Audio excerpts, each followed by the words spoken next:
എന്നാൽ ശരിക്കും ശാസ്ത്രീയമായി അയഡൈസ്ഡ് ഉപ്പ് കൊടുക്കേണ്ടത് കല്ലുപ്പ് പൊടിച്ചെടുത്തിട്ട് നന്നായിട്ട് പൗഡറാക്കിയിട്ട് സീവീഡ്, അയഡിൻ റിച്ച് ആയിട്ടുള്ള സീവീഡ്സ് ഉണ്ട്, കടൽ പായലുകളുണ്ട്, ഇത് ഉണക്കി പൊടിച്ച് കല്ലുപ്പിൽ സ്പ്രേ ചെയ്ത് കൊടുത്താൽ തന്നെ ഈ പ്രശ്നം പരിഹരിക്കും. നമ്മളിത് എത്ര വർഷമായിട്ട് പറഞ്ഞുകൊണ്ടിരിക്കുന്നത് ഇത് ഇന്നതാണ് വേണ്ട, ഇന്നതാണ് വേണ്ട.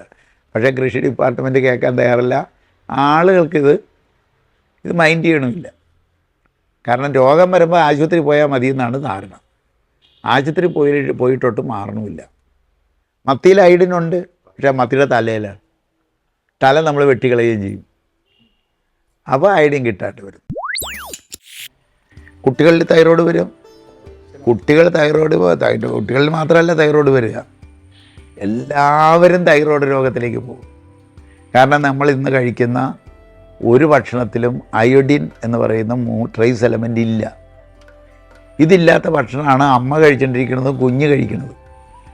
അപ്പോൾ അമ്മയുടെ ഇല്ലാതെ വന്നു കഴിഞ്ഞാൽ, പ്രഗ്നൻസി പീരീഡിലാണ് അയോഡിൻ ഇല്ലാണ്ട് വന്നു കഴിഞ്ഞാൽ മന്ദബുദ്ധികളായ കുട്ടികളായിരിക്കും ജനിക്കുക. അത് പാലുകളിലൂടെ എത്തണ്ടേ, പാലിലൂടെ എത്തുന്നില്ല. ഇപ്പോൾ കുട്ടികൾക്ക് വരില്ലേ? കുട്ടികൾക്ക് വരും. അമ്മ കഴിക്കുന്ന ഭക്ഷണത്തിൽ അയോഡിൻ എന്ന് പറയുന്ന ട്രേസ് എലമെൻ്റ് ഇല്ല. അയോഡിൻ ഡെഫിഷ്യൻസിയാണ് തൈറോയ്ഡ് രോഗത്തിൻ്റെ മൂല കാരണം. പിന്നെ അത് ലിവർ ഫങ്ഷൻ കറക്റ്റാക്കുകയും കൂടി വേണം. അങ്ങനെ ഉണ്ടെങ്കിൽ തൈറോയ്ഡ് രോഗം മാറുന്നതല്ലേ. നിരന്തരമായി ഭക്ഷണം കഴിക്കുന്നു. ഇപ്പം നമ്മൾ കൊടുക്കുന്നത് അകത്തിയാണ്, അകത്തിപ്പൊടി.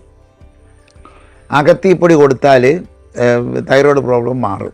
പക്ഷേ ഇത് എത്ര നാൾ കഴിക്കണമെന്ന് ചോദിച്ചാൽ ഭക്ഷണത്തിലൂടെ കിട്ടേണ്ട സാധനമാണ് ഈ അകത്തിലൂടെ കൊടുക്കുന്നത്. അപ്പോൾ ഭക്ഷണം എത്ര നാൾ കഴിക്കുന്നു അത്രയും നാളും കഴിക്കണം. അപ്പോൾ അവർ ചോദിക്കുന്നത് മരുന്നും അങ്ങനെയല്ലേ? മരുന്നെന്ന് പറഞ്ഞാൽ അത് അയഡിൻ, കെമിക്കൽ അയഡിനാണ്. ഈ കെമിക്കൽ അയഡിൻ ശരീരത്തിന് ദൂഷ്യം ചെയ്യും. ഒരു 10-20 വർഷം കഴിച്ചു കഴിഞ്ഞാൽ പതുക്കെ അത് കെമിക്കലായതുകൊണ്ട് കെമിക്കലിൻ്റേതായ ഒരു സൈഡ് എഫക്റ്റ് ആയിട്ട് കിഡ്നിയെ, ലിവറിനെയും അത് ബാധിക്കും. അപ്പം അങ്ങനെ ഒരു പ്രോബ്ലം ഉണ്ട്. അപ്പോൾ എന്താണ്, ഈ തൈറോക്സിൻ പോലെയുള്ള മരുന്നുകൾ, കെമിക്കൽ മരുന്നുകൾ നിരന്തരം എടുക്കുന്നവർക്ക് ഡെങ്കിപ്പനി വരാനുള്ള സാധ്യത കൂടുതലാണ്. ലിവറും കിഡ്നിയും പോവും. ഇങ്ങനെയും വന്നിട്ടിരിക്കുകയാണ്. അപ്പോൾ എന്താ ഇതിൻ്റെ സൊല്യൂഷൻ? എല്ലാ വീട്ടിലും അകത്തി എന്ന് പറഞ്ഞ മരം വെച്ച് പിടിപ്പിക്കുക ഒരു ഫസ്റ്റ് സൊല്യൂഷനാണ്. ഫസ്റ്റ് സൊല്യൂഷൻ അതാണ്. രണ്ടാമത്തെ സൊല്യൂഷൻ എന്ന് പറഞ്ഞാൽ അകത്തി വെച്ച് പിടിപ്പിച്ചാൽ പോരാ, അതെടുത്ത് ചമ്മന്തിയിലെങ്കിലും അരച്ച് ചേർത്ത് ഡെയിലി കഴിക്കുക. ആഴ്ചയിൽ വല്ല 2-3 ദിവസമെങ്കിലും കഴിച്ചാൽ മതി, അത് മാറിക്കിട്ടുന്നതാണ്. സാധാരണഗതിയിൽ കുട്ടികൾക്കാണെങ്കിൽ ഒരു നുള്ള് അകത്തിയുടെ പൊടിയെടുത്ത്, ഒരു നുള്ളെടുത്ത് 1 സ്പൂൺ വെളിച്ചെണ്ണയിൽ ചാലിച്ചിട്ട് ചോറിനകത്ത് പുരട്ടി കൊടുത്താലും മതി. ഉള്ളി ചെന്നാൽ മതി, സാധനം ഉള്ളി ചെന്നാൽ. നേരിട്ട് ചിലപ്പോൾ കുട്ടികൾ കഴിച്ചില്ലെന്ന് വരും. അപ്പോൾ ചോറിനകത്തോ അല്ലെങ്കിൽ എണ്ണയിൽ ചാലിച്ചതിന് ശേഷം ഏതെങ്കിലും ഫ്രൂട്ട് ജ്യൂസിനകത്തോ വെജിറ്റബിളിനകത്തോ എന്തിലെങ്കിലും ചേർത്ത്, ഇതൊരു ഫുഡാണ്. ഫുഡ് ഉള്ളി ചെല്ലണമെന്ന് മാത്രമേ ഉള്ളൂ, ഭക്ഷണം പോലെ. മുതിർന്നവർക്കാണെങ്കിൽ ചെറിയ സ്പൂണിന് 1/4 സ്പൂൺ ഒന്നെങ്കിൽ വെളിച്ചെണ്ണയിൽ ചാലിച്ച് കൊടുക്കണം, അല്ലെങ്കിൽ തൈരിനകത്ത് കൊടുക്കണം. ഇപ്പം നമ്മൾ പച്ചയാണെങ്കിൽ, മരത്തേന്ന് പറിച്ചെടുത്തതാണെങ്കിൽ അത് ഡ്രൈ ചെയ്തിട്ടില്ലാത്തത് കൊണ്ട് ഹാർഡായിട്ടില്ല.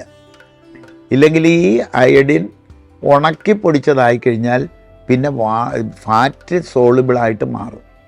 അപ്പോൾ ഒരു ഫാറ്റിനകത്ത് അലിയിച്ച് ചേർത്തിട്ട് കൊടുക്കുക, അതാണ് ശരിയായ യൂസേജ്. കെമിക്കൽ മെഡിസിൻസ് എടുത്തേണ്ടിരുന്ന ഒരു ശരീരത്തിൽ ഒരിക്കലും ഒരു മെഡിസിനും ഒറ്റയടിക്ക് നിർത്തരുത്.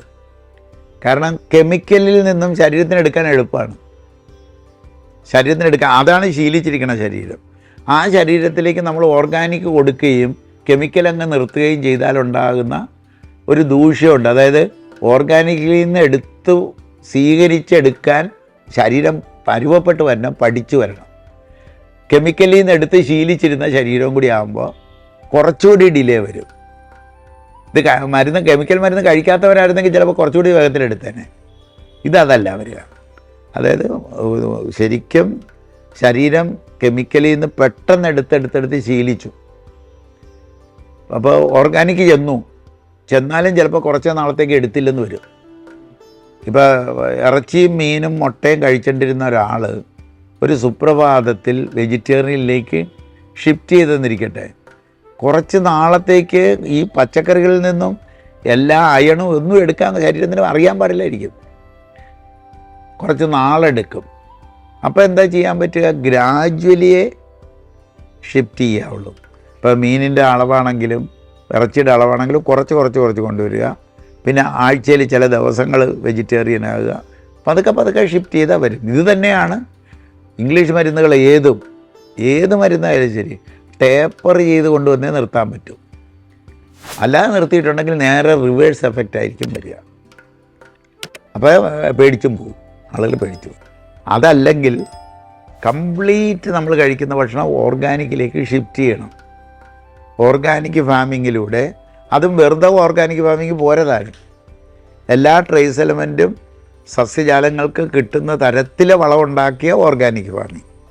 അത് കടൽ വളങ്ങൾ, കടലിലെ പായൽ, കടൽ ജലം, കടൽ കക്കാപ്പൊടി, കടൽ മീനിൻ്റെ വേസ്റ്റൊക്കെ ഇട്ട് ഉണ്ടാക്കി കൃഷി ചെയ്യുന്ന ജൈവ കൃഷിയിൽ ഭക്ഷണത്തിൽ അയഡിൻ പെട്ടെന്ന് വരും. അയഡിൻ സ്വാഭാവികമായി മണ്ണിൽ കൊണ്ടുവരാൻ ഭയങ്കരമായ കാലതാമസം വരും. അപ്പോൾ സ്പെസിഫിക്കായിട്ട് നമ്മൾ മനസ്സിലാക്കി വേണം ജൈവ കൃഷി കൊണ്ടുപോകാനായിട്ട്. ജൈവ കൃഷിയിൽ ട്രേസ് എലമെൻറ്റുകളെല്ലാം എത്തിക്കാൻ പറ്റുന്ന നടപടികളുണ്ടാവണം. കടൽ വെള്ളമുണ്ടാവണം, കടൽ പായലുണ്ടാവണം, കടൽ കക്കയുടെ പൊടി ഉണ്ടാകണം, കടൽ മീനുണ്ടാകണം. പറ്റുമെങ്കിൽ കടലിലെ ചെളിയും കൂടി കുറേശ്ശെ ചെടിക്ക് കൊടുക്കാൻ പറ്റുന്ന രീതിയിലായാൽ എല്ലാ ട്രേസ് എലമെൻറ്റും നമുക്ക് കൊടുക്കാൻ പറ്റും. അതും ഒരു വളരെ പ്രധാനപ്പെട്ട ഒരു ഘടകമാണ്. ഇപ്പം നമ്മുടെ കല്ലുപ്പിലും അയഡിനുണ്ട്. അയഡിൻ മാത്രമല്ല, എല്ലാ ട്രേസ് എലമെൻറ്റും നോമിനൽ ക്വാണ്ടിറ്റിയിലുണ്ട്. ഇത് പോരാതെ വരുന്നു എന്നുള്ളതാണ് പ്രശ്നം. അപ്പോൾ ഇത് പരിഹരിക്കാൻ വേണ്ടിയിട്ടാണ് അയഡിൻ ചേർത്ത ഉപ്പ് തന്നത്. അത് കെമിക്കൽ അയഡിനായിപ്പോയി. എന്നാൽ ശരിക്കും ശാസ്ത്രീയമായി അയഡൈസ്ഡ് ഉപ്പ് കൊടുക്കേണ്ടത് കല്ലുപ്പ് പൊടിച്ചെടുത്തിട്ട് നന്നായിട്ട് പൗഡറാക്കിയിട്ട് സീവീഡ്, അയഡിൻ റിച്ച് ആയിട്ടുള്ള സീവീഡ്സ് ഉണ്ട്, കടൽ പായലുകളുണ്ട്, ഇത് ഉണക്കി പൊടിച്ച് കല്ലുപ്പിൽ സ്പ്രേ ചെയ്ത് കൊടുത്താൽ തന്നെ ഈ പ്രശ്നം പരിഹരിക്കും. കെമിക്കൽ അയഡിന് പകരം ഓർഗാനിക് അയഡിൻ ചെല്ലണമെന്ന് മാത്രമേ ഉള്ളൂ. അങ്ങനെ ചെയ്താൽ മതി. ശാസ്ത്രം ചെയ്യുമ്പോൾ അങ്ങനെയാണ് ചെയ്യേണ്ടത്. അതിന് പകരം കെമിക്കൽ അയഡിൻ എളുപ്പമാണ്, കോസ്റ്റ് കുറവാണ്. മറ്റത് മെനക്കേടാണ്. കടൽപ്പായൽ കൃഷി ചെയ്യിച്ചെടുക്കണം. അയഡിൻ ചേർന്ന് ഒരുപാടുള്ള കടൽപ്പായൽ പ്രത്യേകം കൃഷി ചെയ്തെടുത്ത് വാരിയെടുത്ത് ഉണക്കി ഇപ്പോൾ വരുന്നുണ്ട് മാർക്കറ്റിൽ. സീവീഡ് ജെൽ, സീവീഡ് എന്ന ടാബ്ലറ്റുകളൊക്കെ വരാൻ തുടങ്ങിയിട്ടുണ്ട്. കടൽപ്പായലിൻ്റെ സീവീഡ് ചേർന്നിട്ടുള്ള പായലുകൾ വരാൻ തുടങ്ങിയിട്ടുണ്ട്, എഡിബിൾ ആയിട്ടുള്ള. ഇതൊക്കെയാണ്. ഇതെല്ലാം നമ്മളെന്താ പറ്റിയെന്ന് വെച്ചാൽ, കൃഷി മാറിയപ്പോൾ രാസവളവും കീടനാശിനിയും കൂടി ഉപയോഗിച്ചപ്പോൾ മണ്ണിൽ നിന്നും കൂടുതൽ വിളവുണ്ടായി എന്നുള്ള കാര്യം സത്യം. പക്ഷേ വിളവ് കൂടുതൽ ഉൽപ്പാദിപ്പിക്കുമ്പോൾ എല്ലാ വിളവിലേക്കും വേണ്ട ട്രേസ് എലമെൻറ്റ് എടുക്കേണ്ടി വരില്ലേ? ഒരു 10 തേങ്ങ കിട്ടിയെടുത്ത് 20 തേങ്ങ ഉണ്ടാക്കി. അപ്പോൾ 20 തേങ്ങയിലും ട്രേസ് എലമെൻറ്റ് വേണ്ടേ? ഈ ട്രേസ് എലമെൻറ്റ് കുറച്ചേ ഉള്ളൂ മണ്ണിൽ, അതങ്ങ് തീർന്നു. ട്രേസ് എലമെൻറ്റ് മണ്ണിൽ തീർന്നാൽ എന്തായിരിക്കും പറ്റുക? ചെടികൾക്കും രോഗമായി, അതിൽ നിന്ന് കഴിക്കണം മനുഷ്യർക്കും രോഗമായി. ഇനി മണ്ണ്, ഇത് നമ്മുടെ കേരളത്തിൻ്റെ മണ്ണിൻ്റെ കാര്യം മാത്രമല്ല, ഇന്ത്യയിലെ മണ്ണിൻ്റെ കാര്യം മാത്രമല്ല, ലോകം മുഴുവനുള്ള മണ്ണിൽ സംഭവിച്ചുകൊണ്ടിരിക്കുന്ന ഒരു പ്രതിഭാസമാണ്. അപ്പോൾ അത് കൃഷി അടിമുടി വേണ്ട രീതിയിൽ മാറിയേ പറ്റൂ. നമ്മളിത് എത്ര വർഷമായിട്ട് പറഞ്ഞുകൊണ്ടിരിക്കുന്നു, ഇത് ഇന്നതാണ് വേണ്ട, ഇന്നതാണ് വേണ്ട. പക്ഷേ കൃഷി ഡിപ്പാർട്ട്മെൻറ്റ് കേൾക്കാൻ തയ്യാറല്ല. ആളുകൾക്കിത് മൈൻഡ് ചെയ്യണമില്ല. കാരണം രോഗം വരുമ്പോൾ ആശുപത്രി പോയാൽ മതി എന്നാണ് ധാരണ. ആശുപത്രി പോയിട്ടൊട്ട് മാറണമില്ല, മാറിക്കിട്ടുണ്ട്. ആജീവനാന്തം കഴിക്കും. അത് കഴിയുമ്പോൾ മറ്റൊരു രോഗമായിട്ട് തീർന്നു. അത് ഇതിൻ്റെതാണെന്ന് പോലും പരിഗണിക്കുന്നില്ല. കെമിക്കൽ. ഇപ്പോൾ ഷുഗർ രോഗികൾ ഷുഗർ ഗുളിക കഴിച്ചുകൊണ്ടിരിക്കുന്നു. അവർ 20 വർഷം കഴിച്ചു കഴിയുമ്പോൾ കൃത്യമായി ബ്ലഡിലെ ഷുഗറിൻ്റെ തോത് അവർ നിലനിർത്തുന്നുണ്ട്. പക്ഷേ അവരുടെ കിഡ്നിയെ ബാധിക്കുന്നുണ്ട്, കണ്ണിനെ ബാധിക്കുന്നുണ്ട്. ഇത് അതായത് ഡയബറ്റിക് ന്യൂറോപ്പതിയും വരുന്നുണ്ട്. വരുന്നുണ്ട്. അപ്പോൾ ഇത് എല്ലാം സംഭവിക്കുന്നുണ്ട് മരുന്ന് കഴിച്ചിട്ടും. ഇത് മരുന്ന് കഴിച്ചില്ലെങ്കിലും സംഭവിക്കുന്നുള്ളതാണ് എൻ്റെ കാര്യം. കൊല്ലത്ത് കമ്പോളത്തിൽ ഇന്നും മാർക്കറ്റിൽ അകത്തിയുടെ ഇല കെട്ടുകളായി ഇലക്കറിയായി വരുന്നുണ്ട്. പാലക്കാട് തൊട്ട് വടക്കോട്ടുമുണ്ട്. നമ്മുടെ ഈ പാലക്കാടിൻ്റെയും കൊല്ലത്തിൻ്റെ ഈ ഇടക്കുള്ള മനുഷ്യർക്ക് ഇത് കിട്ടണില്ല. പക്ഷേ പണ്ട് കാലത്ത് പറഞ്ഞിരുന്നത് ഇത് മത്തിയിൽ നിന്ന് കിട്ടുമെന്നായിരുന്നു. മത്തിയിൽ നിന്ന് കിട്ടും, അതുകൊണ്ട് നിങ്ങൾക്ക് വലിയ പ്രശ്നമൊന്നുമില്ല. പക്ഷേ അന്വേഷിച്ചപ്പോഴാണ് മനസ്സിലായത് മത്തിയിൽ അയഡിനുണ്ട്, പക്ഷേ മത്തിയുടെ തലയിലാണ്. തല നമ്മൾ വെട്ടിക്കളയുകയും ചെയ്യും. അപ്പോൾ അയഡിൻ കിട്ടാണ്ട് വരും. ഹൈപ്പർ തൈറോയിഡ് ആയാലും ഹൈപ്പോ ആയാലും ഏത് തൈറോയിഡ് ആയാലും ഈ തൈറോയിഡ് ഗ്ലാൻഡിൻ്റെ ട്രേസ് എലമെൻ്റ് എന്ന് പറയുന്നത് അയോഡിനും കാൽഷ്യവും ആണ്. അപ്പോൾ ഇത് രണ്ടും ഒരേപോലെ ചേർന്നിട്ടുള്ള ഒന്നാണ് അകത്തി. അതുകൊണ്ട് അകത്തി മതി രണ്ടിനും, ഏതായാലും ശരി, ഏതാണെന്ന് നോക്കേണ്ട കാര്യമേ ഇല്ല.